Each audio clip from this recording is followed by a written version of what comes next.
So thank you for joining us today. My name is Tanya Castle, and I'd like to welcome you to SPAR's webinar, Low Risk, High Reward, Microtransit Planning with SPAR Realize. For this webinar, we'll be starting with a panel discussion that explores how simulations can be used in transit planning to make data-driven decisions and assumptions for your planning. We'll also take a look at SPAR Realize, which is SPAR's simulations tool. And then we'll have a Q&A with the audience. So for the simulation, I'd like to first of all shout out and say a big thank you to all of the transit agencies that submitted their proposal for us to look at their service zone for the simulation. Unfortunately, we could just choose one, so you'll have to stay tuned to see if it was yours. If it was not yours, we will be following up with a video recording on the simulation. So you'll receive that within the next few days. Please do submit your questions throughout the webinar in the chat. I will be taking them at the end, as I mentioned, and posing them to our panelists. And then along the way, if there is something my colleague who will be monitoring the chat room can answer, he will be doing so as well. So now let me introduce the panelists. Okay, first we have Andrew Ickinson, who is a transit planner with AECOM. He specializes in service and operation planning for transit and mobility services. Andrew, do you mind giving a quick wave? Hello? Great. And then we have Assumpta Surta, who is a senior mobility advisor for EXO, a transportation services operator in the Greater Montreal region. Assumpta, if you could just say a quick hi, wave. Great, thank you. And then we have Jerome Maillot, who is SPAR's lead data scientist. He's run countless simulations through SPAR Realize, and he'll be taking us through the demo today. Jerome? Great, thank you. So I'm going to go right into the questions here. So here we are. We'll start it off with Andrew. Now, Andrew, as a consultant with AECOM, you're often brought in by transit agencies to assist with planning, designing, and managing transportation systems. How have you determined when microtransit would be best suited for a transportation system? And what challenges have you seen, particularly in the planning stage, when introducing on-demand transit? And a quick note here for our audience and panelists, I will be using on-demand transit and microtransit somewhat fluidly, so just so you're familiar with the terms, they are going to be used interchangeably. Go ahead, Andrew. Very good. Yeah. So each community is different. They have different needs. So we try to, when we put together our service plans or our transit plans, we try to right size the service for the community and for the market that it's serving. So, you know, microtransit's really an updated version of the old flex zone. And those were a little bit clunky, you know, a little bit not as user friendly, had to schedule trips in advance, maybe a day or two. And so we're seeing microtransit now as sort of an updated, more convenient version of that. You know, looking at areas that maybe fixed routes have challenges with, you know, areas of low density, smaller streets, low ridership routes, and then really targeting some of these lifeline services that may not be in the central core of a city, but really need that sort of service and maybe vulnerable communities. So how do we serve those and looking for a better way to do it than maybe a circulator 60-minute route, fixed route. So we've been using microtransit. It's a good tool to complement the fixed route network. It's flexible, the dynamic nature, and it really sort of adds another tool to the toolkit for us in service planning stage. And so you ask about challenges. You know, the biggest challenge really for us has been where to draw a boundary of the zone. Where is the zone going to be? Oftentimes, you know, we have some general areas. We sit down with the planning team, and we'll put a big circle on the map and say, okay, we kind of think this is a good place to put a microtransit zone. And they're, you know, this is sort of the market that fits well based on our planning exercise. And so we really need to be able to kind of tighten that up and find those boundaries. And that then helps us understand how many drivers, how many vehicles, and so forth. So I think the biggest challenge really is in those early stages of truly defining, and being able to back up the definition. So. Great, thank you so much, Andrew. Assumpta, the next question is for you. So you have led a project with EXO, a large transportation provider in the Greater Montreal area, to determine the feasibility of introducing on-demand transit in one or more of your service zones. Why did EXO decide to do simulations when exploring the possibility of introducing on-demand transit? And how did the simulations support EXO to overcome some of the unknowns in implementing a microtransit project?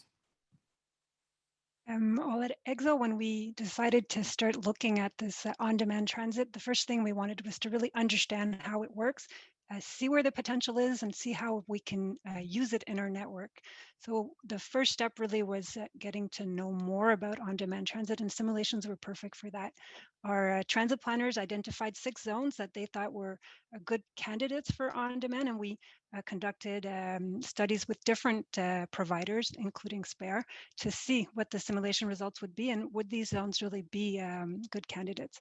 It was really interesting because this first step allowed us to test the water without really having to commit to a pilot. So first we just saw if our intuitions were correct, and we learned a lot in that process. We learned about things like zone size. So we thought that the zones should be a lot smaller. Actually, we could have bigger zones. We learned about things like dedicated versus non-dedicated vehicles, about costs and different data like that, so that when we started going a little further in our planning, we all had a better understanding of how this kind of service can work for us.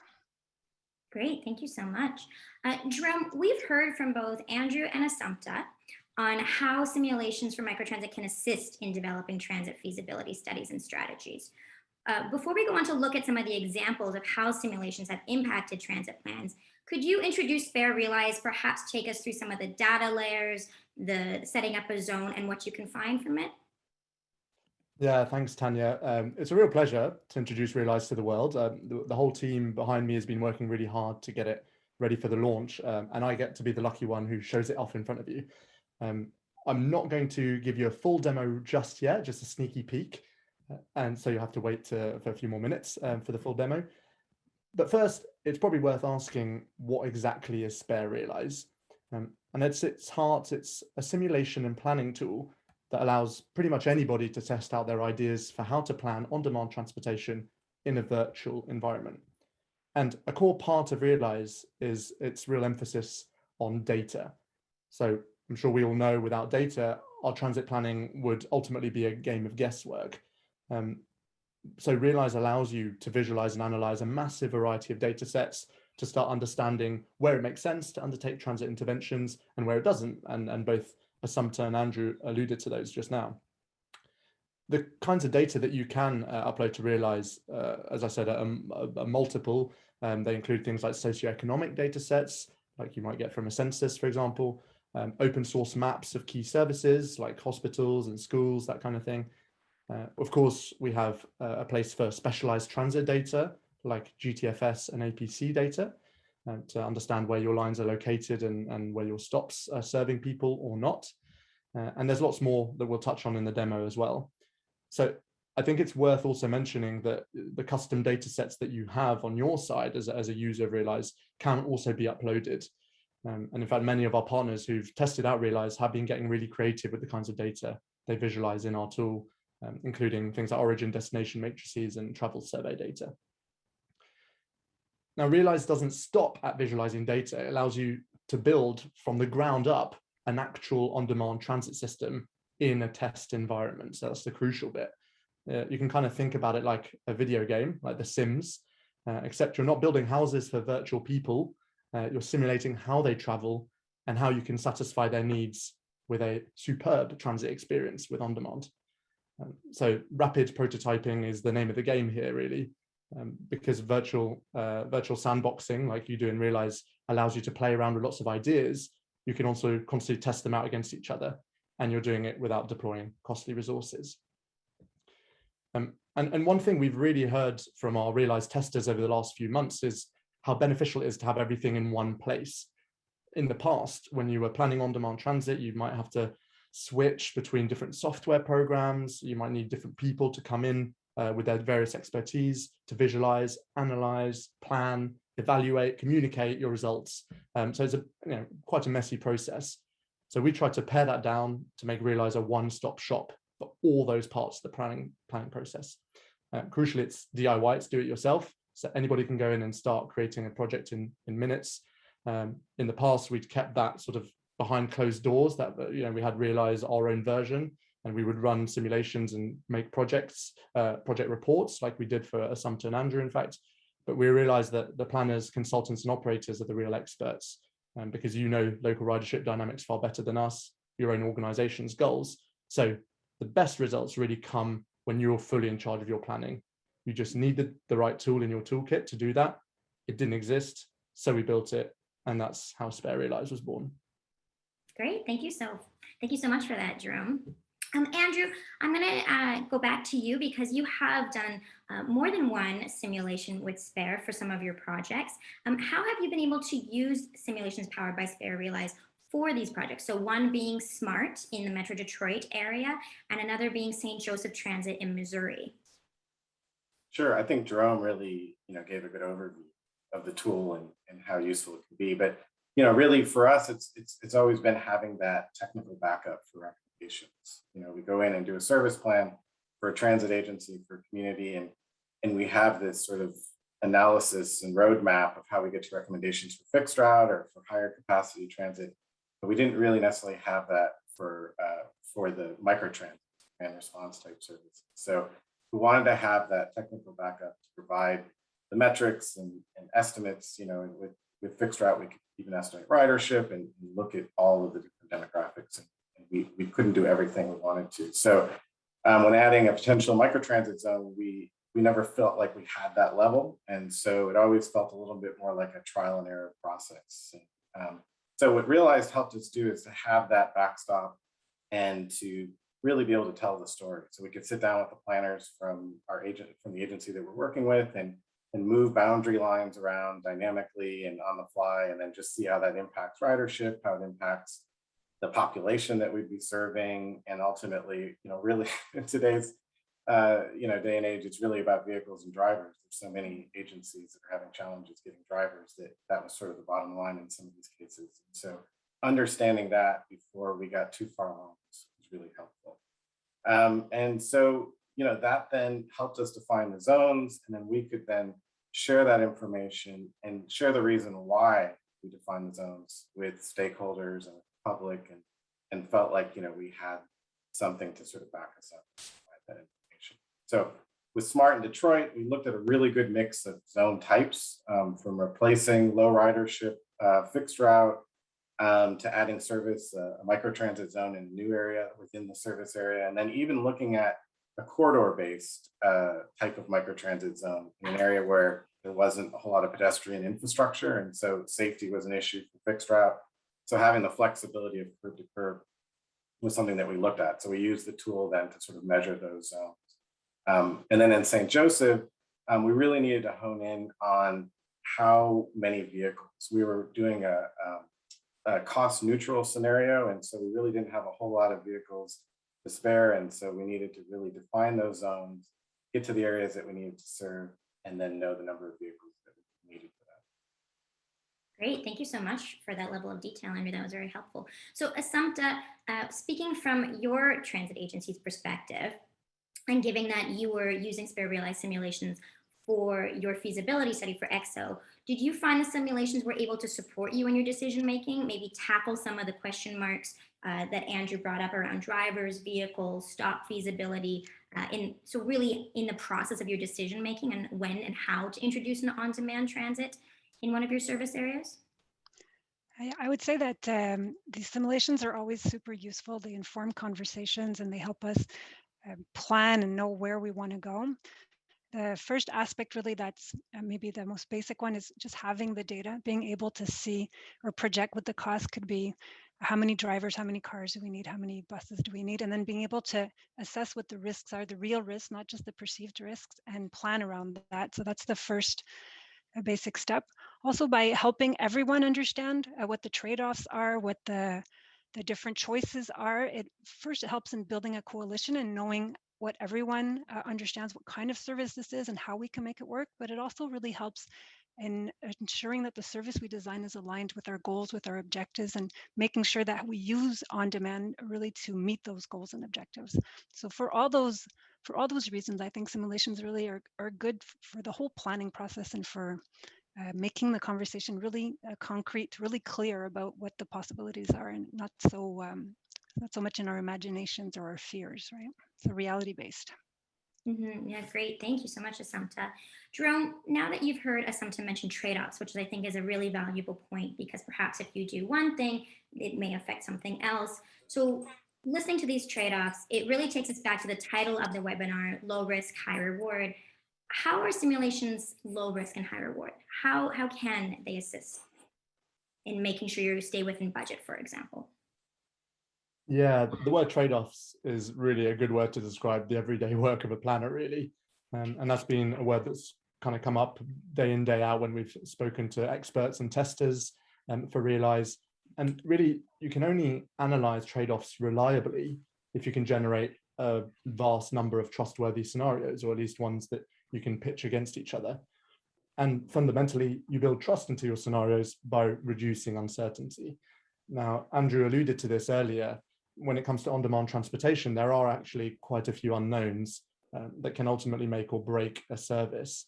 And those include things like how much demand there'll be for your service, where it will come from, how many vehicles you'll need to provide a certain level of service, and as Assumpta said, how much it's all going to cost, because ultimately there is a bottom line.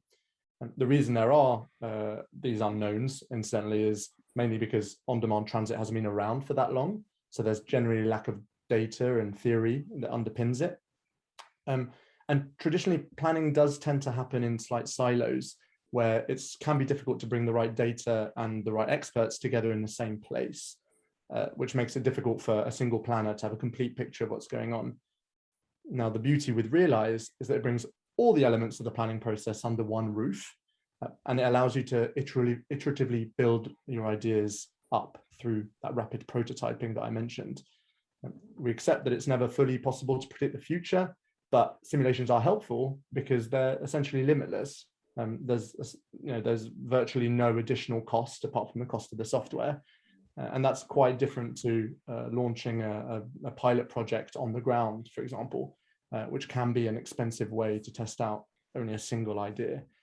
So I should reassure those of you who are thinking, okay, Realize is a do-it-yourself tool, and it might be, well, be low risk, high reward, but I'm not a trained data scientist. I'm not a trained planner. How do I get on with it?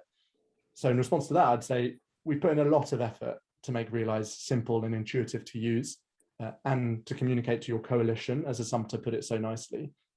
We've also kind of put in some guiding hands along the way, so you're not alone when you're in the tool, and I hope you'll see that when I do the demo. And Realize there's a lot of heavy lifting through some machine learning models, for example, that predicts demand, and the Realize kind of steps in to automatically make suggestions to tweak your service. And I'll finish with this. I think we've injected a good amount of fun into Realize too, because we do feel it's important that you enjoy using a tool like this. So overall, I think that title, low risk, high reward, is actually really apt when it comes to Realize. Great, thank you so much, Jerome. Andrew, you've heard Jerome speak about why he built Realize and what he hopes it can do for agencies, but you've actually done it and you've seen the impact that they've had on transit agencies. What are some of the efficiency gains or the social benefit transit agencies can get out of better planning and decision making? Sure. Yeah. Well, when we put together a service plan, we're really looking to provide benefits for the transit agency, the provider, and the community, and the riders as well. And so, looking for ways to complement the core fixed route services and high capacity. Right now, there are a lot of different service delivery methods and models and tools that we have. And so why not use them and really try to focus on the market that they serve and provide that level of transit for it. So we're looking for ways when we put together these plans to find a win-win. And so we're kind of on that way now, on that road. For the transit agency side, proposing something like this becomes more cost effective and more efficient. And for riders and potential riders, it's user friendly and more attractive than the old Flexa, and something that can really complement their life and really a higher level of service than traditionally what we would do with demand response. So it ultimately feeds into the core of the fixed route system, but doesn't make the fixed route have to go out and do things that maybe it doesn't do well, have to operate at 60 minutes and one-way loops and so forth. So it can sort of take that over and provide that dynamic nature for riders who used to have to wait a day or two and schedule those trips in advance. And now, they're able to schedule a trip 15 or 20 minutes before needing to go somewhere. And having that flexibility, I think, is, really key, and sort of an enrichment, and helps mobility really complement lives. Yeah, great. Thank you for that. I always say when I'm speaking to trans agencies, if a bus comes every 10 to 15 minutes, it's part of your life. If it comes every hour, it's something you build your life around. And I think this tool and setting up on demand, however it's chosen to be done as a first mile, last mile, or as a certain time of day or certain zone, I really think it can help in being a part of someone's life versus something they build their life around. Assumpta, it would be great to hear from you of where your project stands now. So you used simulations to develop your feasibility study. What then came of that feasibility, and what came of the simulations? What did they lead to? So what we are doing now is actually a piloting. So we have a pilot on the ground, another one that's starting soon to see the difference a bit between the simulations and reality. So we're learning a lot. And our learning process is still ongoing. We have until I think mid next year probably to come up with our deployment plan for on-demand services. We have a study with simulations for our whole network that is going to be underway soon. And hopefully after that, we'll have a really clear idea of where we want to go with this, and the opportunities we will have for on-demand in our network. Wonderful. Thank you so much. Well, as a Montreal-based panelist, I will look forward to using the exosystem when it's launched. I'm going to turn it over to Jerome now, who will take us through the demo. So Jerome, it's all you. Great, the moment everyone's been waiting for. So for this demo, as Tanya alluded to, we're going to take Yuba Sutter County in Northern California as an example. And they were randomly selected from our list of webinar attendees precisely because they're not one of our current partners. And I just wanted to showcase how easy it is to get started with Realize. And incidentally, my favorite fact about Yuba Sutter County is that it's home to the smallest mountain range in the world. Who knew? Now, let's imagine you're a planner at Yuba Sutter Transit, which operates half a dozen local fixed routes. Like many agencies these days, you're keen to explore whether on-demand transit might make sense somewhere in the county. As we heard from Assumpta and Andrew, it's vital to do the most with what you've got. As a planner, you're all too familiar with the constant need to balance coverage, ridership, vehicle supply, and driver shifts. Your agency's budget is tight, so it's important to get these things right before you even put a vehicle on the road. So let's begin by exploring the lay of the land. We'll look at the current coverage of the fixed route service first. With the transit toggles, it's easy to visualize where fixed route coverage is good and where it might be lacking. We can also visualize the visit frequency of each bus route, with the darker lines indicating high frequencies and the lighter yellow lines showing where there's a lower frequency. The city of Marysville, here to the east, is currently served by Route 4, which has been underperforming throughout the COVID pandemic. And in this demo, we're going to explore how we could maybe introduce on-demand in place of Route 4 to provide more convenience for riders without increasing your operating budget. Now, if we navigate to the data layers menu, you can choose to toggle on a wide variety of different data sets that can give you more insights about this area. They include census data, as well as maps showing the locations of key services like transit hubs and schools.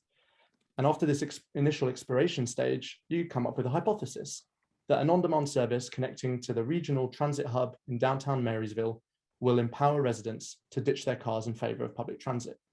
So let's start designing a service prototype around this. Creating a zone is essentially just a few easy clicks away. You can actually easily import an existing shapefile or a GeoJSON of a zone outline that you might already have. Once that's done, you should define the home locations of riders that will be the core users of this service based on one of the data sets you have for this area. This is where the kind of science comes in. Realize predicts the volumes and types of trips that those riders will take to and from their homes, thanks to a machine learning model that uses likely destinations such as jobs, shopping malls, and healthcare. Realize also allows you to adjust the rates at which residents will adopt the service. The adoption rate is actually relatively difficult to predict because it's affected by a bunch of things like the availability of other transportation options and the marketing of a service. However, you can estimate the adoption rate using local travel survey data or from pilots that have been conducted in similar areas. We're also developing a machine learning model that will guide you on your choice of adoption rate based on Spare's huge mobility data sets from around the world. Adjusting the adoption rate is simple and intuitive, like you can see, and it's a powerful way to test the resilience of your service to big changes in demand due to special events like festivals and sports games, or even pandemics. Now, based on an adoption rate of 1%, Realize predicts this service will generate demand for about 65 trips. And you can then choose service hours that capture as much or little of that demand as you like. At this stage, you can actually toggle on a highly detailed visualization of the virtual trips that have been generated. And it allows you to better understand the predicted travel patterns through the day between different neighborhoods. Now, finally, you need to supply your service with vehicles. Let's keep it simple for now and build a single fleet composed of 2 vehicles and 8-hour driver shifts. This means you're supplying 16 vehicle hours per day to the service. And in the background, Realize is crunching the simulation you've just built. And within a few seconds, you have access to a whole load of performance metrics you can assess to see whether things are going well or not so well with your design. You can evaluate how many vehicles you need to provide a reasonable level of service, and ultimately how much to budget for your on-demand project. For example, we see here that the waiting times are 13 minutes and the efficiency is fairly high at 3 passengers per vehicle hour. Those wait times might be an improvement compared to those of the fixed route bus 4 in the area. And that's great news because your riders now have a really convenient way to travel. But you may want to check if you can lower that number of vehicle hours without hurting service quality. So let's remove one of those driver shifts, make it 1.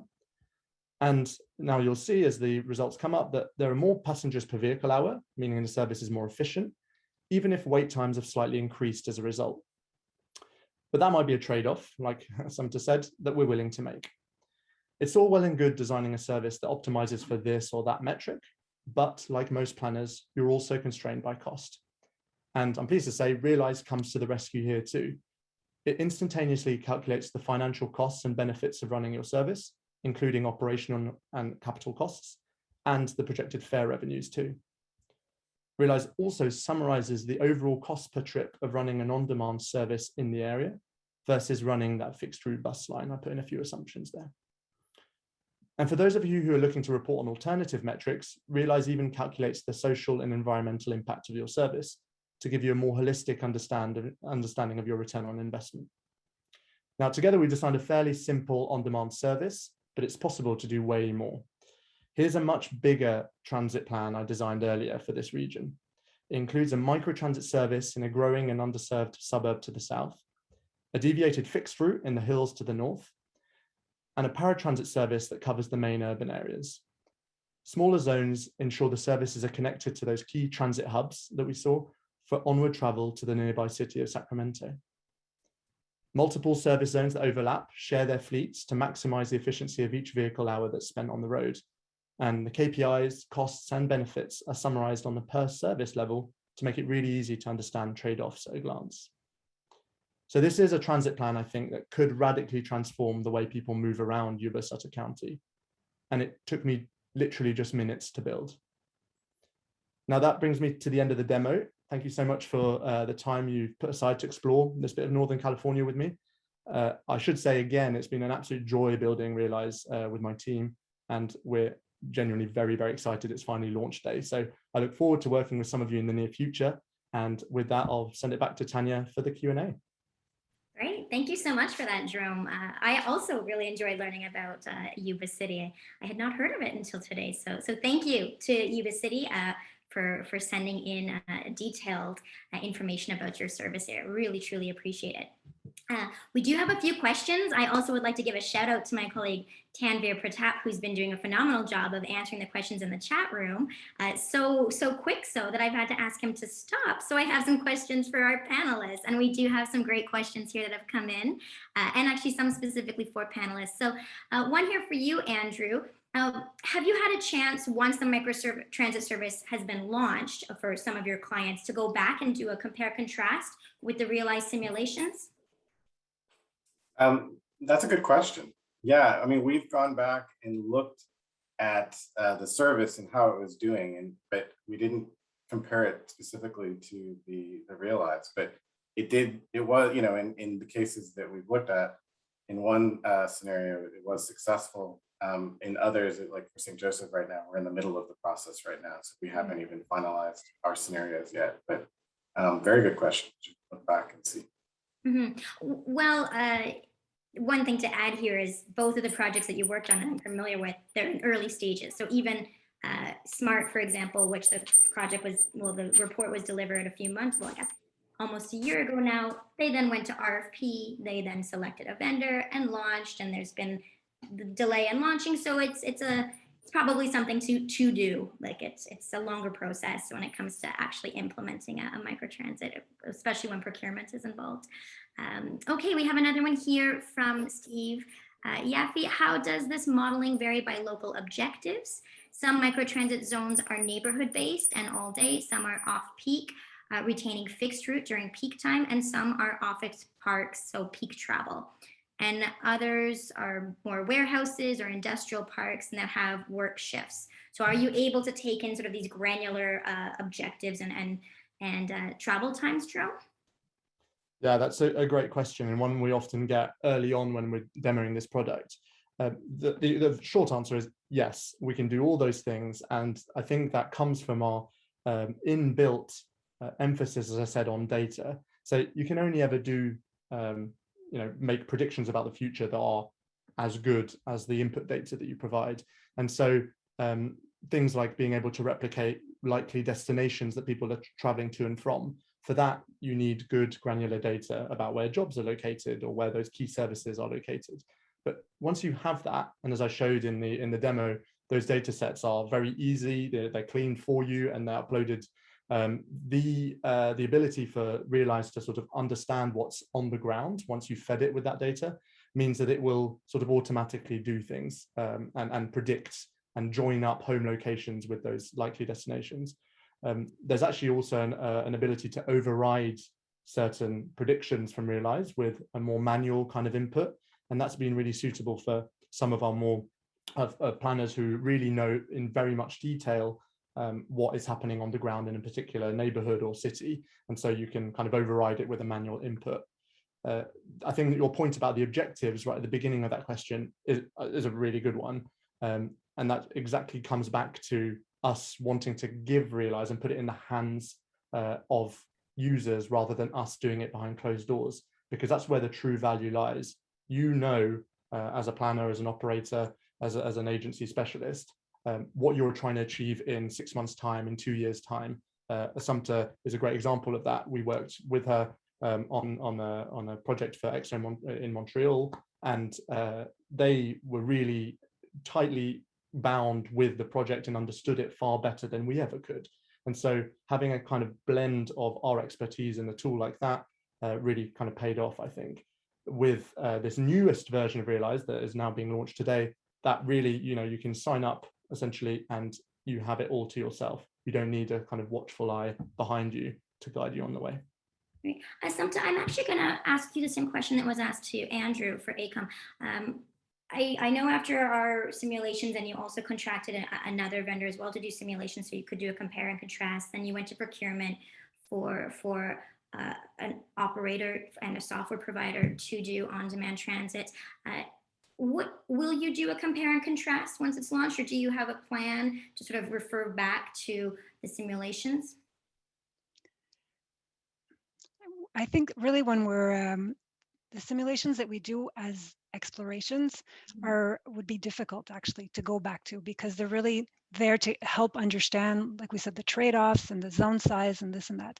But in designing a service, there are also simulations that are done, and I think those ones we really need to, and we are comparing to see what the differences are.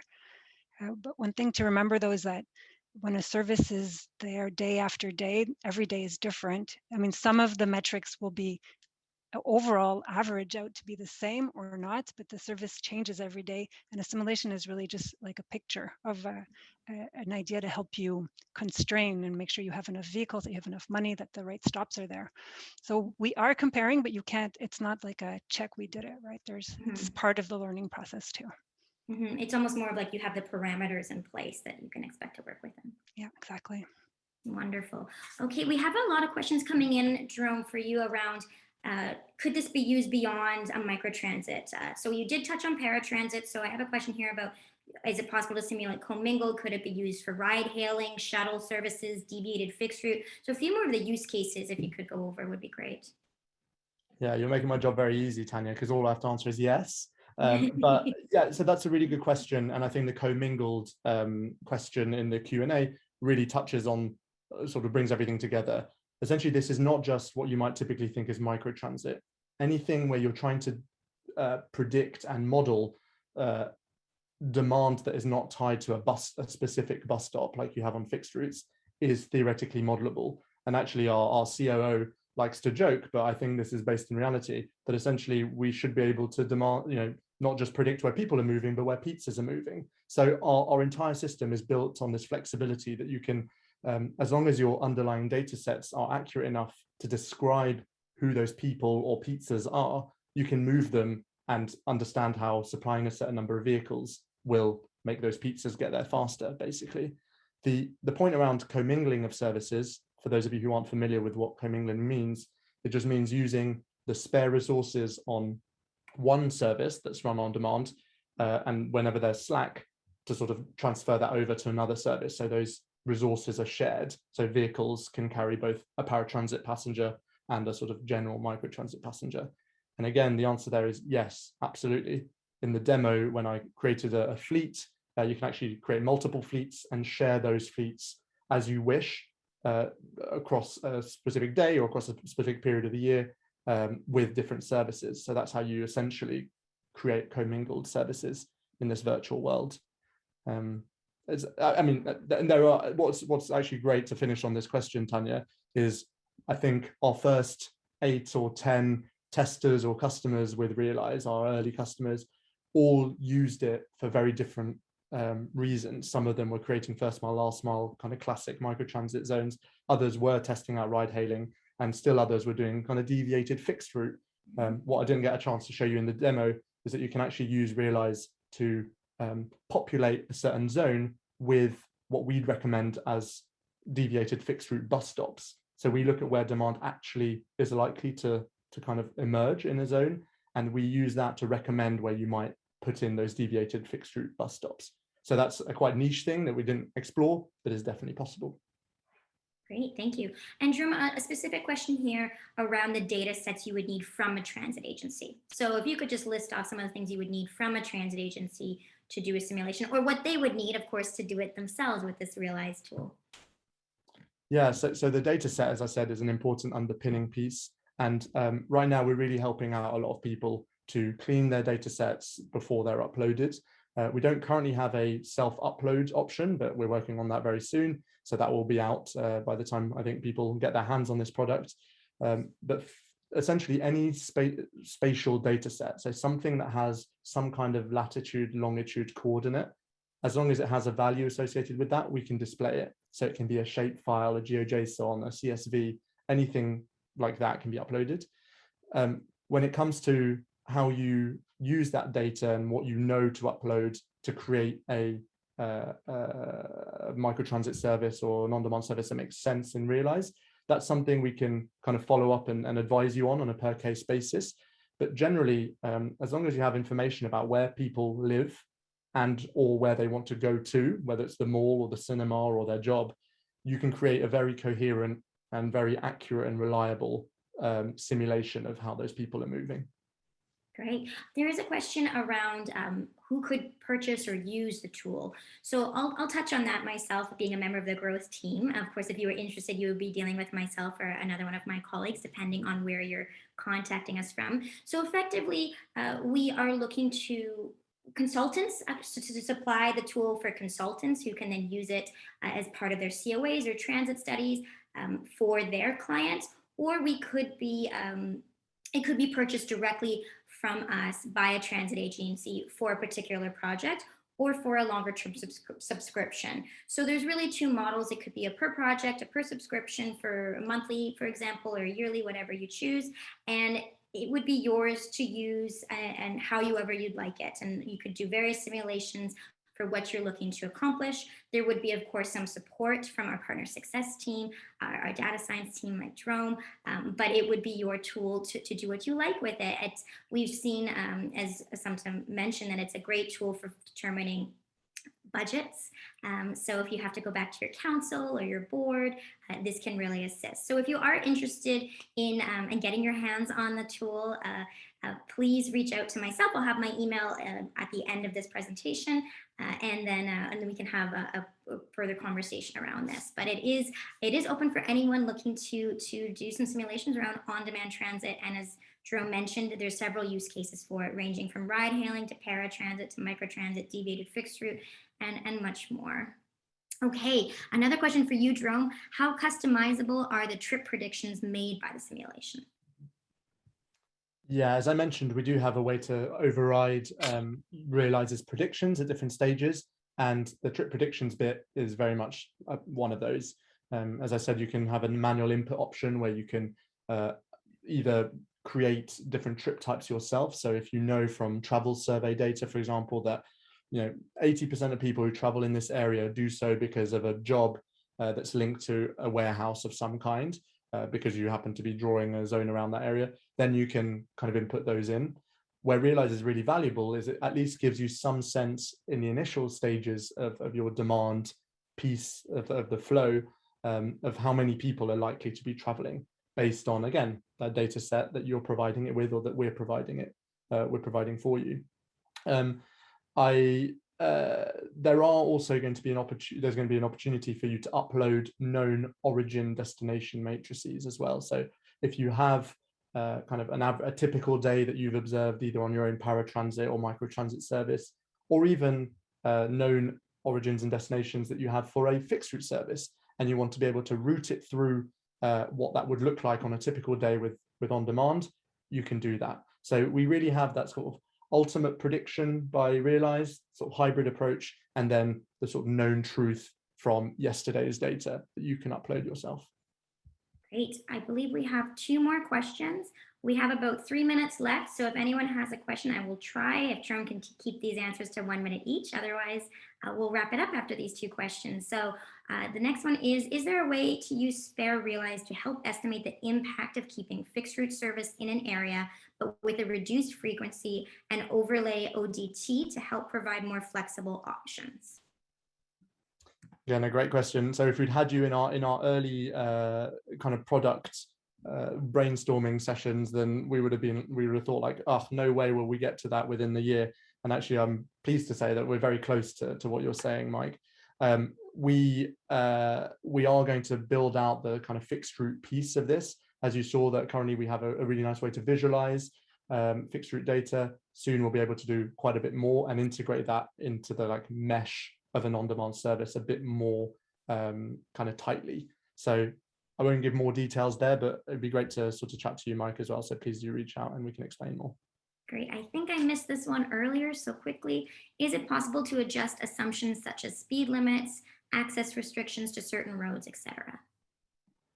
So this is a kind of question that's really about the kind of the spatial bit that underpins all of these. For now, we don't have kind of the ability to modulate by different traffic congestion periods, that kind of thing. But again, this is a question we've had quite often. So we're really working hard to make this a reality, because traffic, road restrictions, side of road, all that exists fully on the rest of Spare platform on our operational side. So we're going to be bringing that in to make it kind of have parity with Realize. So we're comparing apples to apples. So yeah, it's coming. Okay, great. I believe those are all the questions we have. If you did not have your question answered by Jerome or Assumpta or Andrew or Tanvir, who was working the chat room diligently, please email me, which is on this slide right here. You can see my email. It's tanya@sparelabs.com, or you can write to the growth team at growth@sparelabs.com. Thank you again, everyone, for being on this webinar. If you would like to learn more, you can reach out to any of our panelists, or as I said, myself, if you're interested in purchasing or discussing the options for using the tool. It's really been wonderful to share it with you. I know Jerome has been very excited to launch it to the whole world. So we hope you are as excited as we are and to use it. And we do hope that through Assumpta and Andrew's commentary and insight and experience, you're able to see the value of how simulations can support you, whether it be with us or another vendor, really just what you can do with the power of simulations to help you make data-driven decisions, budget considerations, and build coalitions, and so much more. So thank you once more, and have a great day.